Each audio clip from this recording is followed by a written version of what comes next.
Debajo de las profundidades negras del Atlántico Norte, ocultos en la oscuridad eterna y envueltos por el silencio espeluznante, yacen los restos esqueléticos de una época pasada. El RMS Titanic, una vez la joya de la corona de la White Star Line y el reflejo del lujo eduardiano, ahora un trágico monumento a la soberbia humana.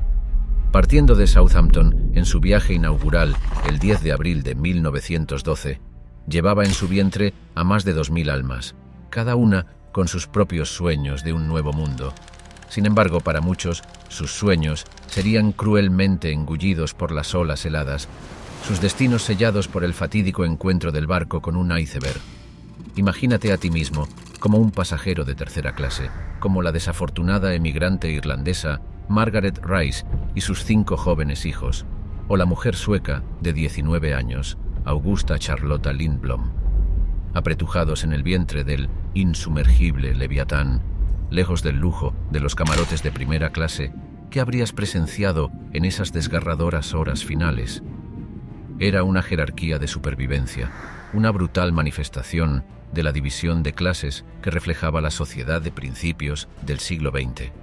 Mientras se daba cuenta de la horrorosa realidad de su destino, los pasajeros de tercera clase se encontraron atrapados en una danza de muerte sin piedad, encerrados detrás de rejas, barreras no solo de acero, sino de estatus social. Como resuena la conmovedora cita del superviviente del barco Jack Taller: los sonidos de la gente ahogándose son algo que no puedo describirte, y tampoco nadie más. Es el sonido más espantoso. Únete a nosotros mientras nos sumergimos en las historias olvidadas de los pasajeros de tercera clase del Titanic, cuyas vidas y muertes fueron dictadas por su clase de boleto. Bienvenido al diario de Julio César. El nacimiento del Leviatán, la construcción del Titanic.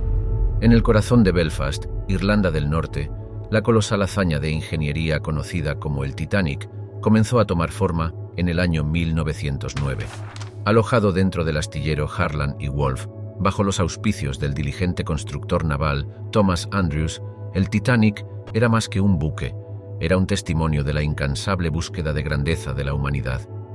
Anécdotas sobre la construcción del Titanic revolotean como susurros en la brisa marina.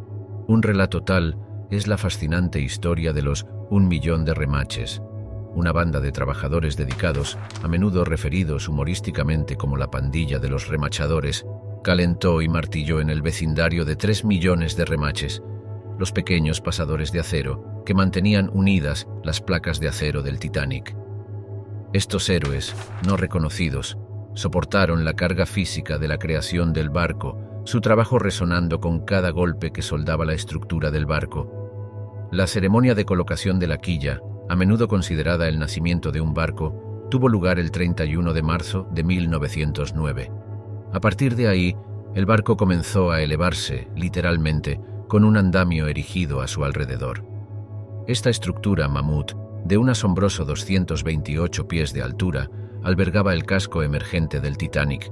Fue en este capullo de construcción naval donde el Titanic tomó su primer aliento. Las innovaciones abundaron en la construcción del Titanic, con un casco de doble fondo para una mayor robustez, 16 compartimentos estancos para una mayor seguridad y un extenso sistema eléctrico que alimentaba todo, desde ascensores hasta calentadores. El Titanic era la cúspide de los avances de principios de siglo, y el sistema telegráfico inalámbrico Marconi a bordo es un ejemplo prim. Este dispositivo temprano de comunicación por radio era como las redes sociales de su época, conectando a los pasajeros con el mundo incluso en medio de la vastedad del Atlántico. A pesar de las impresionantes medidas de seguridad, un toque de ironía se cernía sobre la construcción. A pesar de todos sus compartimentos de última generación, diseñados para prevenir que el barco se hundiera, el Titanic estaba severamente infraequipado cuando se trataba de botes salvavidas. Una decisión tomada en nombre de la estética sobre la practicidad.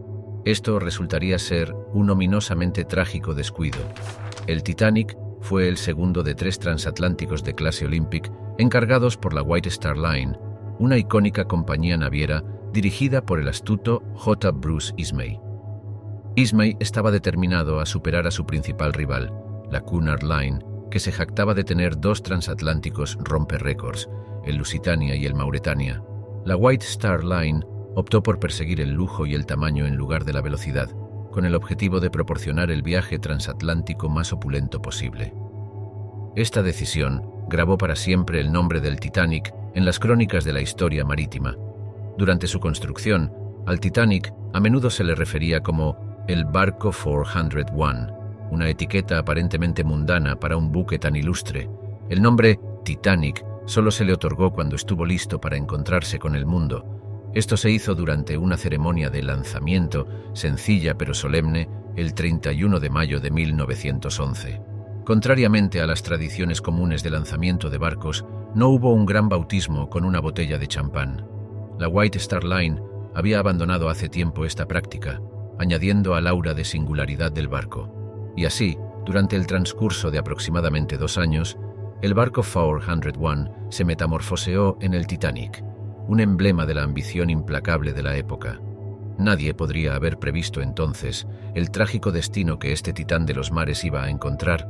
Las semillas de su viaje fueron sembradas en el eco de los martillos de remaches y las sombras de los andamios imponentes, dejando una marca indeleble en las páginas de la leyenda marítima.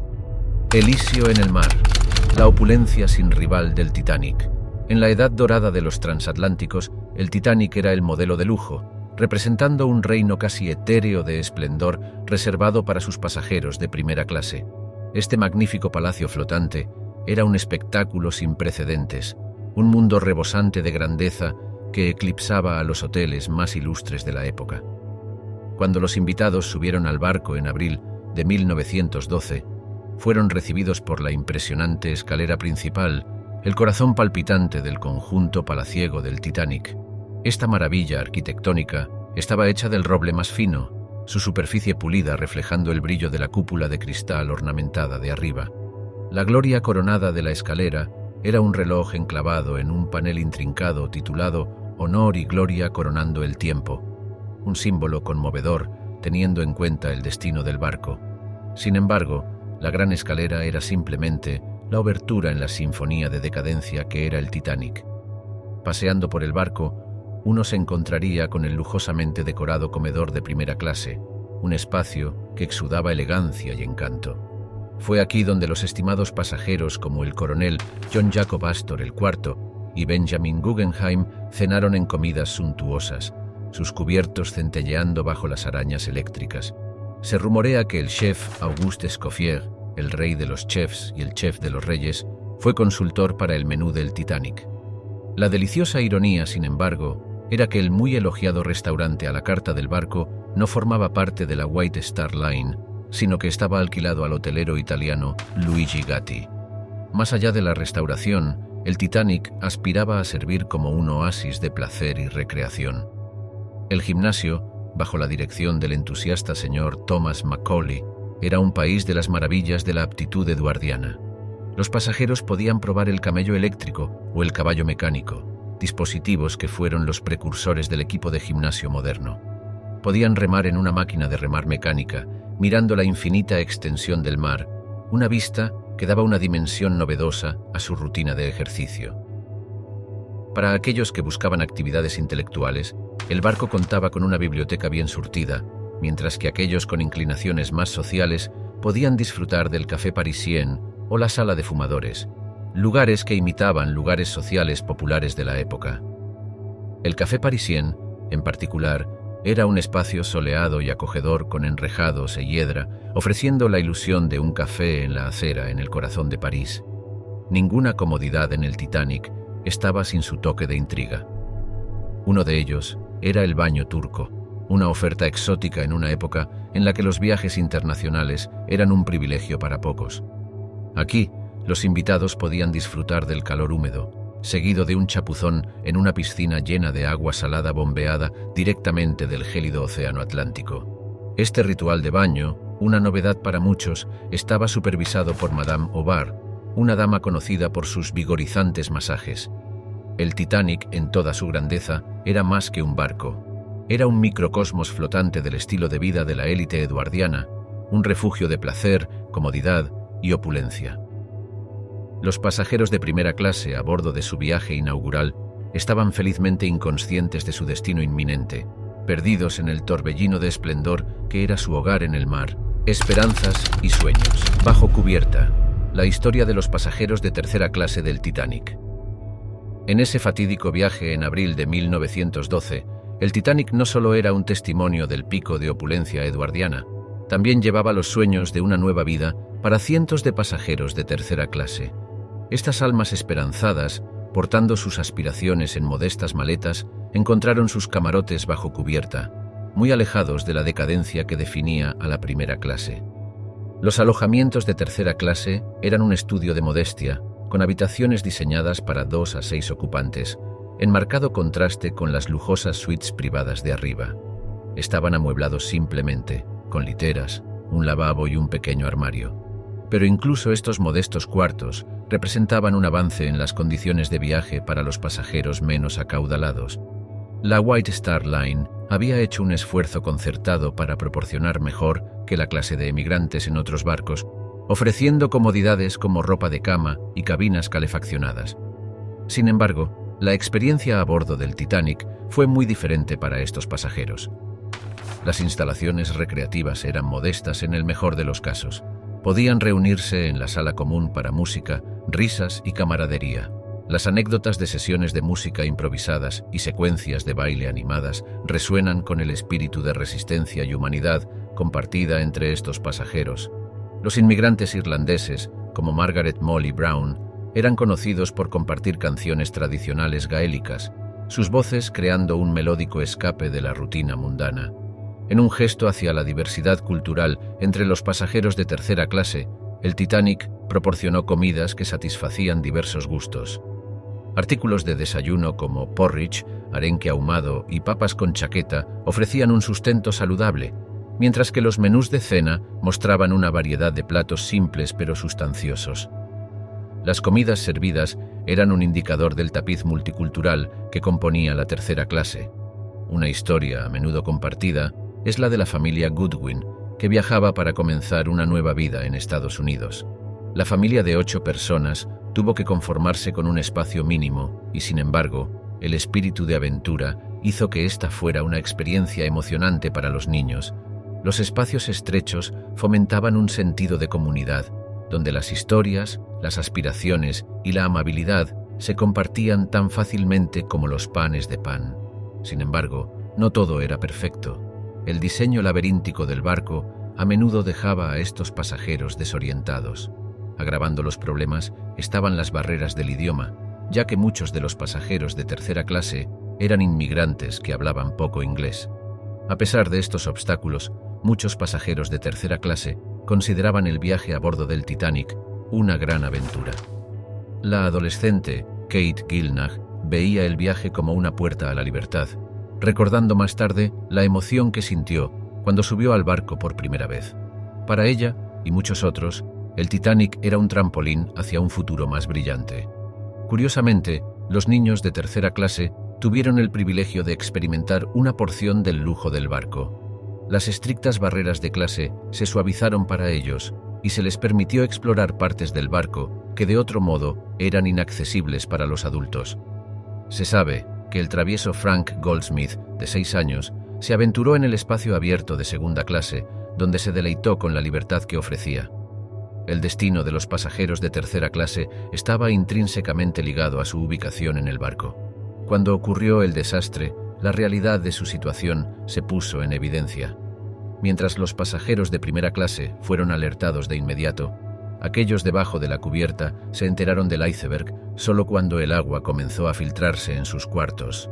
En el caos subsiguiente, muchos lucharon por navegar por los confusos caminos y unidades familiares como los Goodwins fueron trágicamente perdidas en las gélidas profundidades.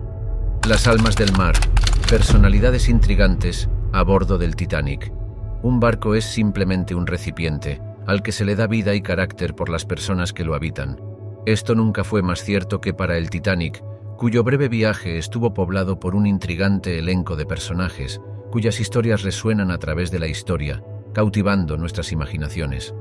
La historia del Titanic comienza con sus creadores. 2 figuras se destacan: Thomas Andrews, el diseñador del barco, y Bruce Ismay, el director gerente de la White Star Line. Andrews Era un hombre consumido por su oficio, obsesionado con cada detalle, cada remache. Su visión cobró vida en la forma gigantesca del Titanic, un logro que le brindó gran alegría, lo cual fue evidente durante el viaje inaugural del barco. Por otro lado, Ismay era un hombre impulsado por la ambición, siempre buscando formas de eclipsar a la competencia. Su objetivo para el Titanic era crear no solo el barco más grande, sino también el más lujoso a flote, un objetivo que logró, aunque con un desenlace trágico. El Titanic también albergaba una diversa variedad de pasajeros, cada uno con sus historias únicas. Entre el brillante conjunto de primera clase estaba la insumergible Margaret Brown, una mujer de espíritu y fortaleza. Después de haber encontrado oro literal y metafóricamente, ella estaba de regreso de Egipto cuando subió al Titanic. Poco sabía ella que sería recordada por su liderazgo y compasión ante el desastre, lo que le valió el apodo de insumergible. La narrativa cambia drásticamente cuando nos movemos a las entrañas del barco, donde la tripulación trabajaba sin cesar. Hombres como Frederick Fleet, el vigía, vivían en un mundo diferente a la opulencia de arriba. Fleet, quien avistó el iceberg fatal pero no pudo evitar el desastre, comentó más tarde con tristeza: «Si tan solo tuviéramos binoculares». A pesar del trágico final, el espíritu de heroísmo y abnegación brilló intensamente en las últimas horas del barco. El capitán Edward Smith, un marino experimentado, mostró una extraordinaria compostura, comandando a su tripulación hasta el final, sus últimas palabras resonando en el ethos náutico: «Sean británicos, muchachos, sean británicos». Mientras tanto, la banda del barco, dirigida por Wallace Hartley, continuó tocando, proporcionando un refrán tranquilizador al caos desatado, su melodía un conmovedor testimonio de su coraje. Pero el Titanic no solo trataba de los ricos o la tripulación, también era un barco de esperanza para cientos de pasajeros de tercera clase soñando con una nueva vida. Personas como la chica irlandesa de 19 años, Annie Kelly, que viajaba a Estados Unidos para ser empleada doméstica, nos recuerdan los innumerables sueños personales y ambiciones que estaban a bordo del malogrado barco. Y luego estaban aquellos que añadieron un elemento de misterio al viaje del barco. Hope Morgan, el financiero estadounidense detrás de la International Mercantile Marine Company, debía estar en el barco, pero canceló en el último minuto. Su afortunada escapada ha sido objeto de mucha especulación e intriga a lo largo de los años. Sin embargo, para todas las vidas salvadas y perdidas, uno no puede pasar por alto el legado del barco. El hundimiento del Titanic se convirtió en un catalizador para significativas mejoras en la seguridad marítima. El hombre que lideró muchos de estos cambios fue Harold Bride, uno de los 2 operadores inalámbricos del Titanic, quien sobrevivió al desastre. Su testimonio sobre la importancia de las comunicaciones inalámbricas en situaciones de emergencia influyó en la decisión de exigir guardias de radio las 24 horas en los barcos. Una cápsula del tiempo flotante, desentrañando la vida cotidiana en el Titanic. Cuando el reloj marcó el mediodía el 10 de abril de 1912, el RMS Titanic comenzó su viaje inaugural desde Southampton. El barco, un símbolo de lujo y tecnología, era un microcosmos de la sociedad eduardiana, y la vida diaria en él era una mezcla de rutinas mundanas y opulencia grandiosa. El amanecer a bordo del Titanic era marcado por el golpe de un mayordomo, con un amistoso «Buenos días, son las 7:30». Después de vestirse, los pasajeros se dirigían al desayuno. Aquellos en primera clase disfrutaban de su comida en el lujoso salón comedor, con platos como huevos Argyle y chuletas de cordero a la parrilla. En contraste, en la tercera clase, las comidas eran abundantes pero simples, servidas en comedores comunitarios, haciendo eco de la camaradería de la comunidad. Con el sol de la mañana bañando el Atlántico, las actividades físicas estaban en la agenda de muchos. El barco estaba equipado con un gimnasio, abierto a los pasajeros de primera clase. La instalación, dirigida por el instructor Thomas McCauley, contaba con equipos de vanguardia como máquinas de remar y un camello eléctrico, un dispositivo de ejercicio mecánico diseñado para imitar la monta de un camello. Las mujeres de primera clase podían participar en el ejercicio, aunque solo de 9 a 12 de la mañana, un testimonio de las normas de género de la época. Después del almuerzo, las cubiertas bullían de vida. Las damas, vestidas con sus mejores galas, paseaban por el paseo marítimo, mientras que los caballeros a menudo entablaban conversaciones alrededor de cigarros. Juegos de cartas como bridge y whist eran populares, mientras que algunos leían libros de la biblioteca del barco. Las tardes también tenían la perspectiva de recitales de música atractivos, con la orquesta del barco tocando en el salón de primera clase. A medida que el sol comenzaba su descenso, vestirse para la cena se convertía en un evento en sí mismo, particularmente entre los pasajeros de primera clase. Vestidos, joyas, smoking y colas eran la norma. El salón comedor era un espectáculo. El tintineo de cristal y cubiertos resonaba bajo los candelabros eléctricos.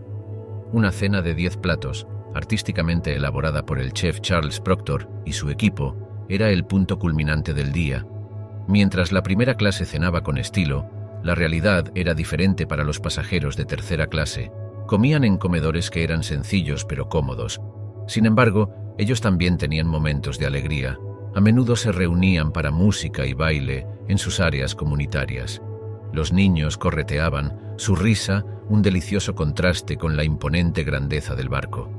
Después de la cena, el barco se transformaba en un centro de entretenimiento. Los pasajeros de primera clase podían retirarse al salón o a la sala de fumadores, saboreando oporto o coñac, mientras que el café parisien ofrecía un ambiente más acogedor con sus decoraciones de enrejado y plantas en macetas. Mientras tanto, la orquesta llenaba la tarde con melodías. Sus tonadas se filtraban por las cubiertas y los pasillos. Una anécdota fascinante involucra a Lawrence Beasley, un pasajero de segunda clase que se retiraba a su camarote para leer cada noche. Más tarde reveló que en la fatídica noche había planeado disfrutar de un baño turco antes de acostarse, un cambio de rutina que finalmente le llevó a presenciar la colisión con el iceberg. A medida que la luna vigilaba, la mayoría de los pasajeros se retiraban a sus camarotes, marcando el final de otro día. Pero para la tripulación, el trabajo continuaba, manteniendo las operaciones del barco y asegurando la comodidad de los pasajeros. En los brazos del Atlántico, el encuentro del Titanic con el destino. Cuando el reloj marcó las 11:40 de la noche en la clara y sin luna noche del 14 de abril de 1912, el RMS Titanic, orgullosamente cortando las aguas heladas del Atlántico Norte, estaba a la altura de su reputación como el barco insumergible. Sin embargo, un desastre inminente estaba a punto de desafiar esta noción, convirtiendo el primer viaje del barco en su último. En esta noche fatídica, los vigías Frederick Fleet y Reginald Lee estaban estacionados en el nido de cuervos. De repente, divisaron una masa colosal adelante, un iceberg, que se asomaba ominosamente desde la oscuridad. Fleet tocó la campana 3 veces y telefoneó al puente con el mensaje «Iceberg, derecho por delante».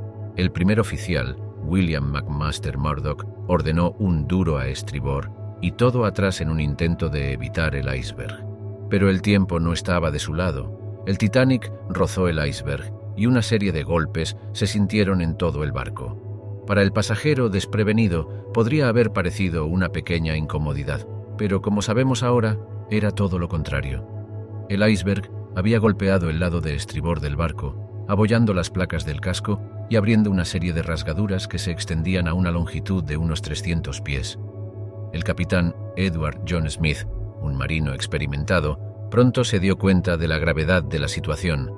Después de consultar con el constructor naval Thomas Andrews, quedó claro que el Titanic, una vez considerado invencible, estaba condenado a hundirse en un par de horas. Una calma sobrenatural siguió al choque inicial de la colisión, mientras se disparaban señales de socorro al cielo nocturno y los operadores de radio Jack Phillips y Harold Bright enviaban frenéticos mensajes de SOS por la radio. La realidad empezó a infiltrarse.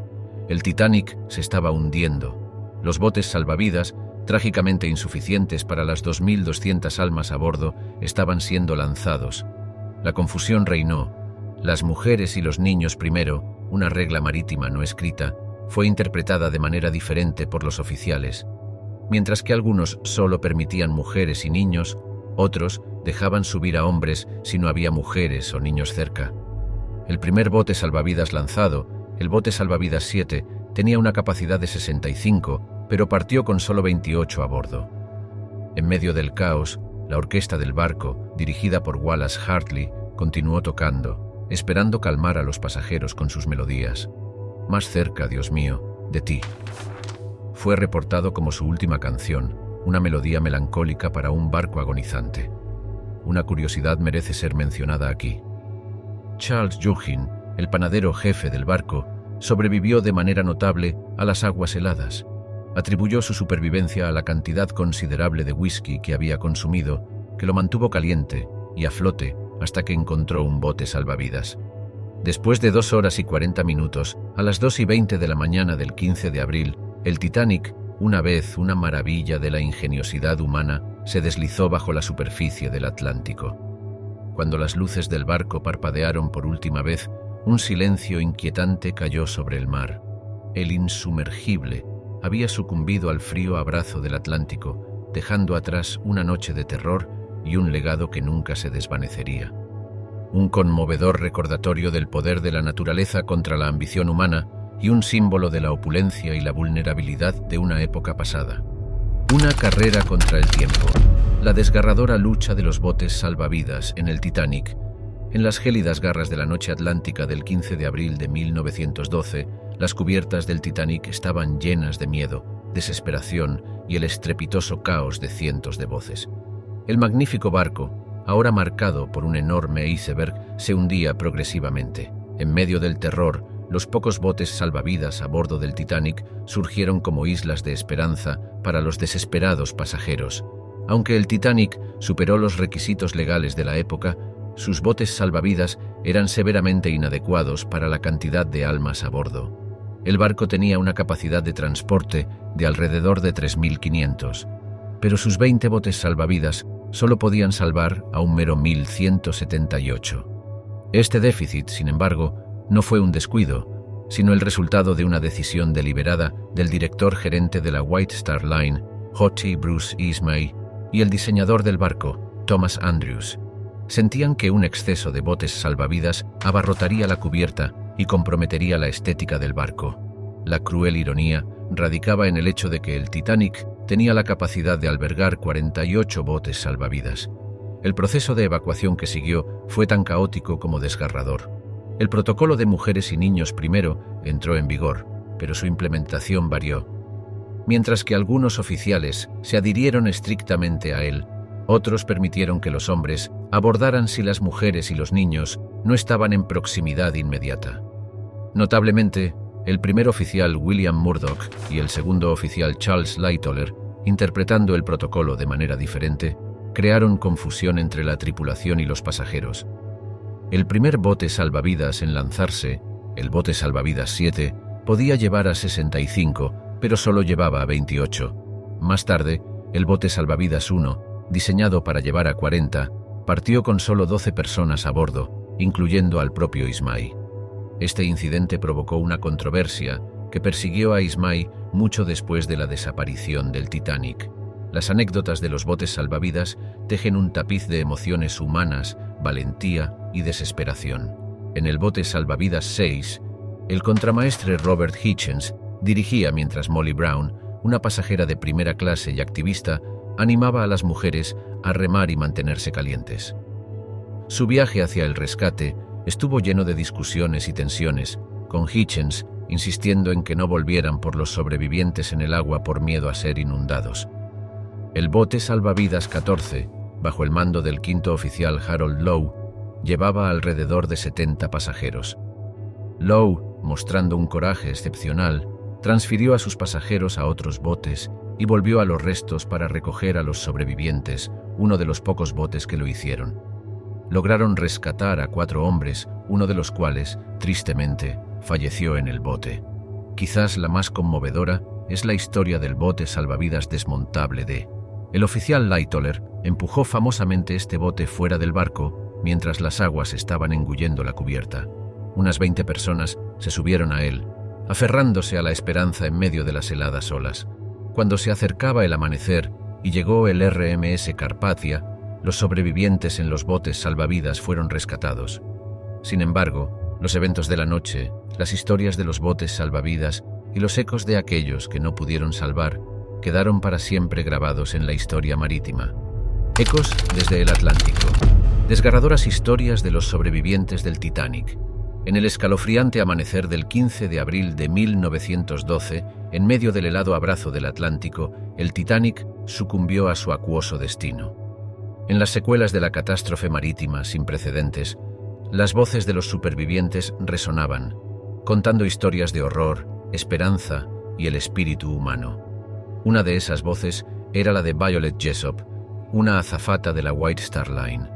Veterana en sobrevivir, Jessop había vivido a través de la colisión del Olympic, el barco hermano del Titanic, con un buque de guerra británico en 1911.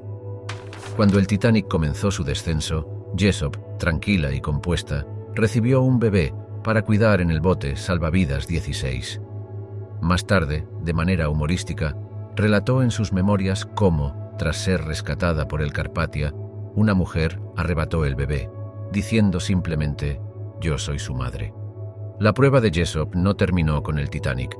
En un giro retorcido del destino, sobrevivió a otro naufragio durante la Primera Guerra Mundial a bordo del Britannic, el otro barco hermano del Titanic. O.J. Bruce Ismay, el director gerente de la White Star Line, estaba a bordo del infame bote salvavidas 1 cuando el Titanic se hundió. Figura de controversia, Ismay fue vilipendiado por la prensa y el público por salvarse a sí mismo mientras muchos perecían. Aunque testificó tanto en las investigaciones estadounidenses como británicas, su reputación quedó indeleblemente manchada. Vivió el resto de su vida en relativa oscuridad, marcado para siempre por la tragedia.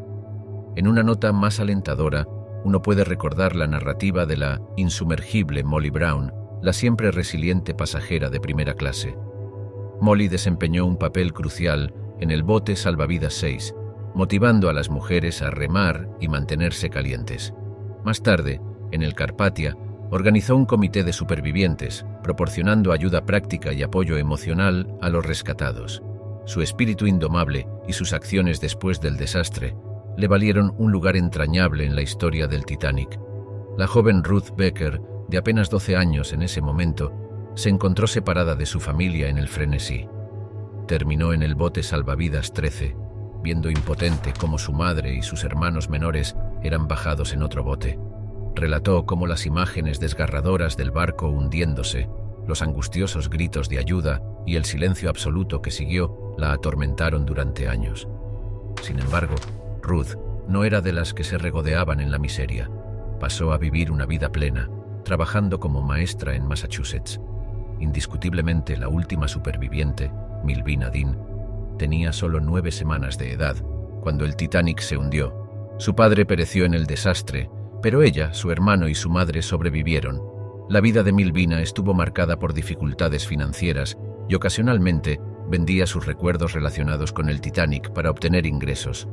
En el ocaso de su vida, los demás supervivientes, historiadores y entusiastas apreciaban su presencia en las convenciones del Titanic. Más allá del iceberg, los mitos y misterios del Titanic. Un aura de intriga y mito a menudo envuelve incidentes históricos de gran magnitud, y el cuento del Titanic no es una excepción. El barco, en su tragedia y grandeza, se ha convertido en un caldo de cultivo para fascinantes historias y conjeturas que solo profundizan el misterio del fatídico buque. En la vanguardia de estos cuentos está la percepción del Titanic como el barco insumergible, una noción que ha permeado persistentemente la cultura popular. El mito surgió debido a las avanzadas características de seguridad del Titanic para su época, incluyendo compartimentos y puertas estancas. Esta reputación de insumergible fue perpetuada aún más por algunas secciones de la prensa y los materiales promocionales de la White Star Line. Sin embargo, es importante aclarar que la frase exacta, el barco que ni el mismo Dios podía hundir, a menudo atribuida a un miembro de la tripulación, es probablemente un producto de informes sensacionalistas posteriores. No obstante, la idea generalizada de invencibilidad desempeñó su papel en la tragedia, afectando la toma de decisiones y los procedimientos de evacuación. Otra leyenda perdurable gira en torno a la momia de la princesa Amen-Ra. Se supone que este artefacto egipcio fue transportado a bordo del Titanic y se creía que su maldición había causado el desastre. Si bien es intrigante, no hay evidencia documentada que respalde la presencia de tal artefacto en el manifiesto de pasajeros. Este mito surgió de la fascinación del público por la egiptología en ese momento, junto con la tendencia humana a atribuir desastres inexplicables a causas sobrenaturales. El relato de William T. Stead es otro caso curioso. Periodista renombrado, Stead era conocido por sus artículos proféticamente inquietantes sobre un barco que encuentra su fin debido a la insuficiencia de botes salvavidas. Stead mismo pereció en el desastre del Titanic. Sus escritos anteriores, combinados con los reportados avistamientos de su fantasma en el barco de rescate Carpathia, crearon una leyenda fascinante. También circulaban rumores en torno a los músicos del Titanic, liderados por Wallace Hartley. Ellos famosamente tocaron hasta el final para calmar a los pasajeros durante la evacuación. La leyenda dice que su última melodía fue el himno Más cerca, mi Dios, de ti, un detalle discutido entre los historiadores. Sin embargo, su valentía ha cimentado su lugar en la historia del barco. La historia de la llave afortunada o desafortunada añade otra capa a los mitos del Titanic. Al segundo oficial, David Blair, se le retiró de la tripulación en el último momento, llevándose inadvertidamente la llave del casillero del Nido de Cuervos. Algunos creen que este casillero contenía binoculares que podrían haber avistado el iceberg a tiempo. Mientras que la presencia de binoculares en el mencionado casillero es especulativa, la historia añade un elemento de ¿qué pasaría si? A la saga del Titanic. Una de las teorías más descabelladas es acerca del número del barco. En un espejo, 390904, el supuesto número de casco del Titanic supuestamente se lee No Pope, lo que supuestamente encendió la inquietud religiosa. En realidad, el número de casco era 401 y la historia de No Pop es puramente una fabricación. A la sombra del iceberg, las secuelas de la tragedia del Titanic. La última de las señales de socorro del Titanic apenas se había desvanecido en la silenciosa extensión del Atlántico Norte cuando el transatlántico de Cunard, Carpathia, bajo el mando del capitán Arthur Rostron, apareció mientras la primera luz del amanecer se rompía el 15 de abril de 1912. Apresurándose en respuesta a los desesperados llamados de ayuda, Rostron y su tripulación se enfrentaron a la monumental tarea de rescatar a los supervivientes del Titanic, dispersos entre los botes salvavidas y los escombros en el agua helada. A medida que los supervivientes subían a bordo, la realidad del desastre se hizo patente. El insumergible Titanic había sucumbido al mar, llevándose consigo más de 1.500 vidas. La noticia del hundimiento del Titanic envió ondas de choque a través del mundo, impulsando la acción inmediata de varias partes. Se lanzaron 2 investigaciones destacadas para investigar la catástrofe. Una por el Senado de los Estados Unidos, dirigida por el senador William Alden Smith, y la otra por la Junta Británica de Comercio, dirigida por el Lord Mersey.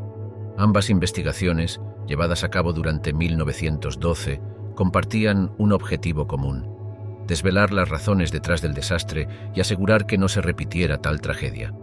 La investigación de Smith comenzó mientras el Carpathia aún estaba atracado en Nueva York, ofreciendo relatos de primera mano de los supervivientes. Los temas clave discutidos incluyeron el número insuficiente de botes salvavidas, la velocidad del barco y la negligencia de la tripulación al hacer caso omiso de las advertencias de iceberg. Estas investigaciones dieron lugar a una memorable cita del segundo oficial del barco, Charles Lightoller, quien declaró: «Hasta donde yo sé, nunca se ha sabido que un iceberg hunda un barco», un sentimiento que a la luz de los acontecimientos recientes llevaba una fuerte ironía. La investigación del Lord Mersey en Gran Bretaña hizo eco de muchos de los hallazgos de la investigación de los Estados Unidos, pero también arrojó luz sobre las disparidades de clase en el desastre.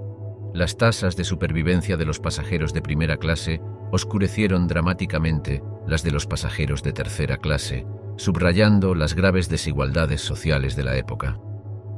Estas investigaciones provocaron cambios significativos en las normativas de seguridad marítima. Un resultado crucial fue la formación de la Convención Internacional para la Seguridad de la Vida en el Mar, SOLAS, en 1914. La convención estableció normas para los botes salvavidas, la formación de la tripulación y las patrullas de hielo, cambiando para siempre la seguridad marítima. Una regla significativa fue que cada barco debería llevar suficientes botes salvavidas para todos a bordo, una respuesta directa a la deficiencia del Titanic. A raíz del desastre, la opinión pública se volvió contra J. Bruce Ismay, el director gerente de la White Star Line, que había sobrevivido a la tragedia. Su decisión de salvarse a sí mismo mientras el barco se hundía empañó su reputación y renunció a su cargo en 1913. Otro desarrollo fascinante se produjo en la forma de códigos de comunicación cambiados. La catástrofe llevó a la sustitución de la señal de socorro CQD de la compañía Marconi por el ahora universalmente reconocido SOS. El Titanic fue uno de los últimos barcos en usar CQD y algunos informes sugieren que también fue uno de los primeros en usar SOS. Como bien dijo Walter Lord, un autor renombrado sobre la historia del Titanic, en su pérdida, 1.500 personas perecieron. En su historia, viven para siempre. Un fantasma resurge. La historia del redescubrimiento subacuático del Titanic. En las décadas siguientes al trágico hundimiento del Titanic, la ubicación exacta de su lugar de descanso permaneció siendo un misterio. La tarea, aparentemente insuperable de encontrar y alcanzar el barco en lo profundo del abismo del Atlántico Norte, resultó ser demasiado desafiante para la tecnología de la época. Sin embargo, la historia tomó un giro dramático en 1985, gracias a la determinación y el espíritu pionero de Robert Ballard. Ballard, un oficial de la Marina de los Estados Unidos y oceanógrafo, había estado mucho tiempo cautivado por la historia del Titanic. Con una mente curiosa, pensamiento innovador y el respaldo de la institución oceanográfica Woods Hole y el Instituto Francés para la Explotación del Mar, Ballard se propuso resolver uno de los misterios más perdurables del océano. El 1 de septiembre de 1985, después de semanas de búsqueda y despliegue del avanzado submarino no tripulado llamado Argo, el equipo de Ballard finalmente descubrió el naufragio del Titanic. Yacía aproximadamente a 12.500 pies debajo de la superficie y a unas 370 millas de la costa de Terranova. El fantasma del Titanic finalmente fue encontrado. Un año después, Ballard regresó, esta vez a bordo del submarino Alvin. Embarcaron en una exploración audaz, capturando las imágenes inquietantes de la silueta fantasmal del Titanic. Fue Ballard quien dijo profundamente: «Somos los únicos visitantes a un museo de lo profundo y debemos respetarlo como tal». La exploración reveló que el barco se había dividido en dos. Las secciones de popa y proa yacían a unos 600 metros de distancia, rodeadas por un campo de escombros dispersos. Artículos de la vida cotidiana, desde botellas de vino hasta juguetes de niños, yacían esparcidos en el fondo del océano, restos conmovedores de las vidas perdidas. Pero no se trataba solo de una cuestión de exploración. El descubrimiento provocó un gran debate sobre la ética de perturbar el sitio. Ballard, considerando el lugar un memorial marítimo, había dejado todo intocado deliberadamente. Sin embargo, las expediciones posteriores lideradas por otros no compartieron la misma restricción. Se recuperaron artefactos y se organizaron exposiciones, causando controversia. Ballard admitió más tarde su arrepentimiento por no haber podido asegurar la protección legal del sitio. Entre las curiosidades surgidas de las exploraciones submarinas está el fenómeno de los rústicles. Estas estructuras intrincadas, que se asemejan a hicicles, son los subproductos de las bacterias que consumen el hierro del naufragio, desintegrando lentamente el que una vez fue un poderoso barco. Algunos científicos predicen que para el año 2040 puede que quede poco del Titanic más que una huella manchada de óxido en el fondo del océano. A pesar de su estado de descomposición, el Titanic sigue cautivando a los exploradores e investigadores. En 2019, los buzos hicieron una audaz expedición de regreso al naufragio del Titanic. La primera en 15 años, esta exploración reveló la creciente tasa de descomposición, destacando aún más la necesidad de preservación y exploración respetuosa. Fue de hecho el descubrimiento de Ballard lo que impulsó al Titanic de nuevo al ojo público. Pero su mayor logro puede haber sido cambiar la perspectiva sobre el sitio, de un naufragio a ser saqueado a un memorial a ser respetado. Un sentimiento eco por el historiador John Maxton Graham, que señaló: Ella es un artefacto pop, tanto un símbolo de su época como de la nuestra. A medida que nos acercamos al centenario del redescubrimiento del naufragio, las palabras de Ballard resuenan más fuerte que nunca, recordándonos que el legado del Titanic no solo está en los objetos recuperados, sino en las historias que cuentan y el respeto que exigen. Elegí no llevarme nada, no perturbar la santidad del sitio, dijo. El Titanic no es un barco de tesoros, es un monumento. De las profundidades al foco de atención, el renacimiento cultural del Titanic y sus monumentos eternos. El Titanic, como símbolo del triunfo y la tragedia del esfuerzo humano, ha dejado un impacto duradero en nuestra conciencia cultural colectiva. Más de un siglo después, su historia continúa inspirando películas, literatura y una variedad de otras expresiones artísticas. La película de 1997, Titanic, dirigida por James Cameron, es quizás el ejemplo más prominente.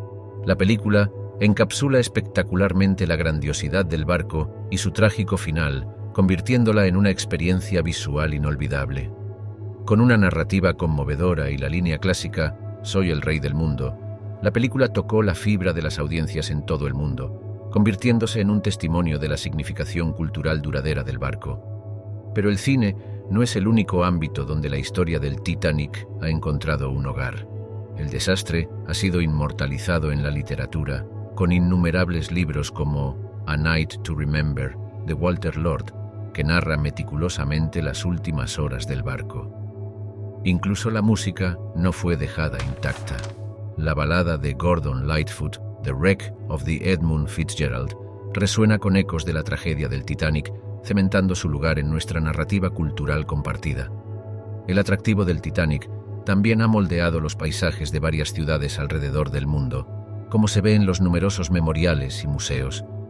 Uno de los más significativos es el Titanic Belfast, situado en los mismos terrenos donde se construyó el barco. Inaugurado en 2012 para conmemorar el centenario del Titanic, ofrece una visión completa del barco, desde su concepción hasta su impacto duradero. La impresionante arquitectura del museo, que replica el casco del barco, y sus diques secos del Titanic son un testimonio del orgullo y el recuerdo de la ciudad. Al otro lado del Atlántico, en el último puerto de escala del barco, se encuentra la atracción Museo Titanic en Pigeon Forge, Tennessee. Aquí, a los visitantes se les dan tarjetas de embarque con los nombres de los pasajeros y la tripulación reales, lo que hace que la experiencia sea personal y conmovedora. Los artefactos en exhibición proporcionan una conexión tangible con aquellos a bordo del desafortunado barco. Mientras tanto, el Museo Sea City en Southampton, de donde procedía la mayor parte de la tripulación del Titanic, narra la historia de la desgarradora pérdida de la ciudad. Su pieza central, una maqueta interactiva del barco a escala 1:25, revive vívidamente la historia del Titanic.